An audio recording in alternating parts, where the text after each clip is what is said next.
नमस्कार, मैं महावीर सिंह राजपूत और आज हैं हमारे साथ प्रांतीय कुशवाहा महासभा से जिला अध्यक्ष जिला श्योपुर से भूरे सिंह कुशवाहा जी। इनसे करेंगे विधानसभा 2023 को लेकर कुछ खास बातचीत। भूरे जी, आपका हमारे पब्लिक ऐप में स्वागत है। जी, आपका भी बहुत बहुत धन्यवाद है जो आप पब्लिक ऐप के द्वारा जन जन तक आपकी अपनी आवाज़ को पहुंचा रहे हैं। धन्यवाद। हम आपसे जानना चाहेंगे अध्यक्ष साहब, जिस प्रकार से अभी देश भर के अंदर विधानसभा 2023 को लेकर चर्चाएं चल रही हैं, सोशल मीडिया पे भी लगातार वीडियो आ रही हैं कि भाजपा की जीत इस बार पक्की है, आप क्या कहेंगे इस पर? अरे क्या है कि अभी जो हमारे जैसे प्रांतीय कुशवाहा महासभा ने अभी हमारे प्रदेश अध्यक्ष योगेश और मान सिंह जी ने, हम लोगों ने भी मध्य प्रदेश में जितनी आबादी हमारे जो जाति की है कुशवाहा समाज की, तो उसके अनुसार हमने जातिगत आंकड़े के अनुसार हमने भारतीय जनता पार्टी और कांग्रेस और बीएसपी अन्य दलों से जो टिकटों की मांग की गई है। ये क्या है कि अधिक तरह से ये राजनीतिक जो पार्टियां हैं भाजपा या कांग्रेस है, ये अधिक तरह से ओबीसी के साथ में अन्याय करती है। मतलब किस प्रकार का अन्याय है? अन्याय ये है कि हमारी इस देश में आबादी ओबीसी की 52% है। 1931 की जनगणना के अनुसार 52% आबादी होते हुए भी आज ओबीसी समाज को 76 साल की आजादी में कोई न्याय नहीं मिला है।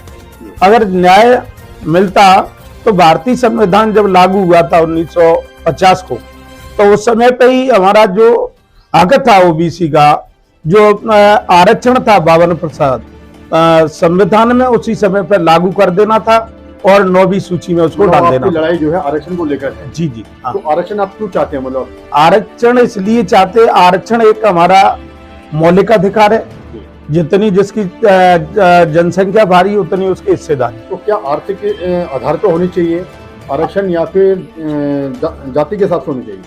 आर्थिक आधार पर आरक्षण, और ऐसे बाबा साहब ने कोई ऐसा संविधान में वो नहीं दिया है कि आर्थिक और उसमें आरक्षण में कंपटीशन योग्यता के आधार पर जैसे ऐसा कोई वो नहीं है। केवल आरक्षण में जो जिस क्षेत्र में रह रहा है, जिस क्षेत्र का आदमी है, ओबीसी का अभी जो अपने जो किन्नर समाज है। तो अभी आपको कितना आरक्षण मिलता है मध्य प्रदेश के अंदर? मध्य प्रदेश में जो हमारे साथ में ओबीसी के साथ में मध्य प्रदेश सरकार भारतीय जनता पार्टी ने जो अन्याय किया है, जब ओबीसी का धरना भोपाल में लगाया था उस समय पे सरकार ने वायदा किया कि हम ओबीसी को आरक्षण देंगे, और हम ये वायदा करती है सरकार कि हम आपको 27% आरक्षण देंगे और जब भी हम आपका त्रिस्तरीय चुनाव पंचायती राज का करवाएंगे।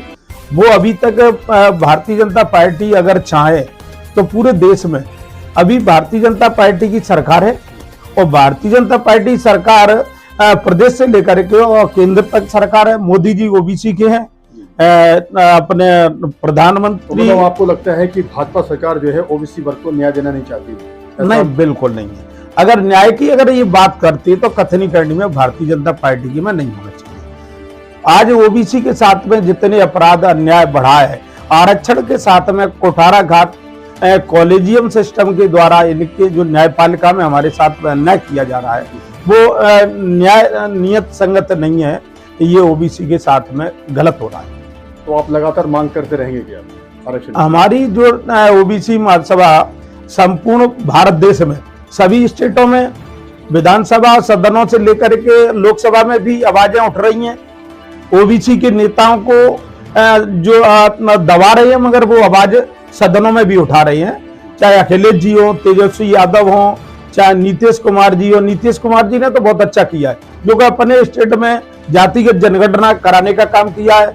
सरकार ने, मोदी जी ने अल्पनामा दिया, जातिगत जनगणना कराने से इनकार कर दिया, जबकि सरकार का ये फर्ज बनता है संविधान के अनुसार ओबीसी जो अधिकारों से अपने से वंचित है उसको अधिकार मिलना चाहिए।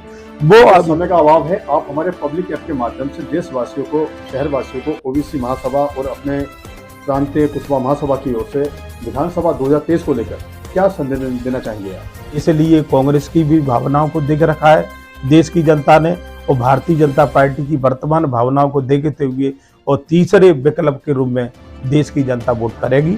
और ये बहुत धन्यवाद।